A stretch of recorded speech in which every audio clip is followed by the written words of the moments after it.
Hey guys, it's San and welcome back to the BulbaSquad. Tell me, what do you guys think of the new setup? It took me a while. I saw you guys begging me to finally organize all these things because the possibility of damaged product was making you guys cry. So, today's topic is going to be celebrations. Oh yeah, real outgoing there. Big brain move. Yeah, absolutely. I specifically want to talk about the products that don't seem to be dropping in price. Well, some of you are going to think that everything is dropping a bit because it's release weekend, products is getting out there, or argue prices are increasing because, well, the waves haven't arrived yet. But I want to specifically talk about this because I see a very big danger coming. A danger that's being caused by over speculation, possibly over leveraging in some cases, which I really hope isn't going on, and a big layer of FOMO. So without further ado, let's hop right into it. First and foremost, we have the Elite Trainer box. So the regular Elite Trainer box, no Pokemon Center. We're looking at it right now on TCG Player. I've seen it go from $80 to $90. On eBay, if you're lucky, you can still find it somewhere like the 83, 85-ish range. So, but remember, I'm using TCG Player on all these right now, okay? I just decided I'm going to roll with it this time.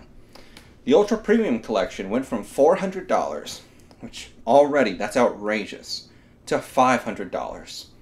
The Pikachu Figure Collection went from $180 to $136. Yes, that is a retracement, but that's still quite pricey. The Pokemon Center ETB, $200 to $170, yet again, still quite pricey. That's almost 3 times the MSRP.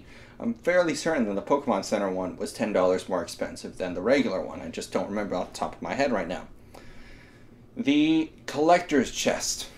This is the one that really made me raise an eyebrow. $57. Up to $127. I mean, what is going on, guys? Right now, this price of all the singles is plummeting. The most expensive thing right now is the Golden Mew, which went from $120 to $77, and the Charizard, which kind of did a V shape. It went from $250 to $93 to $150 right now on TCG Player. This is extremely risky, guys. If you're buying to collect, go ahead, just buy the singles. You're going to be so much happier. Please, just buy the singles. You're going to enjoy yourself. If you really want to open and get that hit, wait until further down the line when it's cheaper, because it's going to be cheaper. This will be printed more than once. This will most likely be printed sometime in 2023 because it's in rotation for 2 years. They will print as much as they need to meet the demand. That's just what I anticipate. Obviously, we're not going to get all the products doing this, but it's going to be the promo boxes, the collection boxes, things. Zacian, what was it? The Zacian, the Pikachu V Union, I'd imagine. Lance's Charizard, Espeon, all those boxes are the things I would primarily expect to be reprinted. However, that's the crux of this entire conversation. The big boxes I was talking about, the ETB, the Ultra Premium Collection, the Pikachu Figure Collection, and the Collector's Chest, as well as the Pokemon Center ETB. All of those are these prices because people are speculating in them. Because people are gambling, these will not be reprinted. And I apologize if I am at blame because I did mention that those are less likely to be reprinted. But, there's a big but. That doesn't mean it justifies the prices at this moment. Especially not as a buy-in price for a gamble that it'll keep appreciating in the short to long term.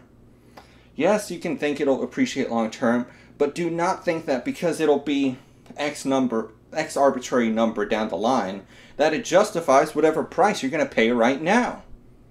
Because that's just delusional. The cost basis does matter. Even if it's at MSRP, here's the thing right now. We don't know what's about to happen. If all of this product is just going into the hands of speculators, that's a lot of supply out there. You can't throw up the idea of, oh, there's not as many people investing in sealed products as we all think because the normies don't watch this kind of stuff. Well, the normies did. Last year, Pokemon did something it never did before. It went mainstream as an investment. The normies who watch CNN, MSNBC, Fox News, all these things were getting spoon-fed article after article saying, Pokemon, your old childhood collection of Pokemon might be worth thousands of dollars. Oh, this Charizard just sold for $350,000. Oh, Logan Paul just sold a booster box for X number of money. Or, oh, the biggest collection at $1 million. The normies were being spoon-fed investments. So you can't make the argument that people aren't buying these to invest in big quantities. That it's not as much as we all think. Context matters. So let's say there's a bunch of this stuff being hoarded sealed. Here's the issue. I don't see that many collectors buying at $400 to $500 a brand new item to crack open and enjoy. We're going to find out in a couple weeks when it releases. Now, here's the beautiful part about it. Those gold cards are only in the Ultra Premium collection. So you want to know how we can find out how many are actually being cracked versus how many are being sold? Go on to TCG Player. Go on to eBay. Click on Ultra Premium Collection. Go over to sold listings. Count them all up. Now, go on to it again. Type in Charizard or Pikachu gold card. Either one works because there's equal numbers of them. Count how many of them there are. Boom. You're going to know exactly how many were opened. And guess what? I'm willing to bet it's probably not going to be anywhere near as many as were sold. People are going to either keep trying to flip this thing sealed, or people are going to be trying to hold it for a long-term investment. And that's major risk. Why, in God's name, would you be investing into something at these prices? Because I'm looking at TCG Player. There's easily over 100 sales of the Ultra Premium Collection. What, at least 50% of those are probably going to be some form of investment? That's just horrible. If we're talking about the Pokemon Center ETB, exact same thing. A lot of people are trying to flip it, which congratulations, if you're doing that, that's the way to play it right now. You don't want to hold on to this stuff unless if it's MSRP. Same thing with the collector's chests. Now, I'm going to throw in my own 2 cents, my own bias. I think if any of you manage to pick this up at MSRP, use the percentage milestones I had proposed before. Sell until you're at a net zero. You don't know what's about to happen. These could very well get a reprint, and then guess what? At $400 to $500, at $200 to $170, we could easily see a 50% drop on that.